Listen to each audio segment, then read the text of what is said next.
Sementara itu, saudara, anggota DPRD Makassar mempertanyakan alasan PD Parkir menaikkan tarif parkir saat event berlangsung. Anggota Dewan menilai kebijakan PD Parkir ini memicu juru parkir bertindak curang.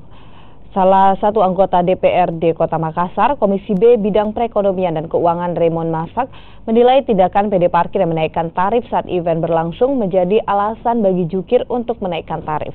Lebahnya pengawasan PD Parkir terhadap juru parkir membuat para jukir menaikkan tarif seenaknya. Selain itu, anggota DPRD Makassar mempertanyakan kebijakan PD Parkir menaikkan tarif saat event berlangsung karena tidak ada aturan untuk menaikkan tarif parkir saat event berlangsung.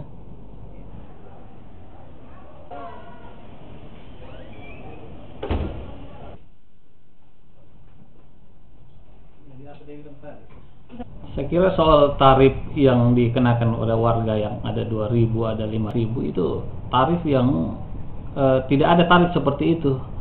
Jadi tarif yang normal itu dalam aturan regulasi itu sudah jelas bahwa motor itu 1.000 dan mobil itu 2.000. Jadi kalau ada event di situ itu tarif tetap, tidak boleh ada regulasi lain yang mengatur terhadap penarikan retribusi parkir.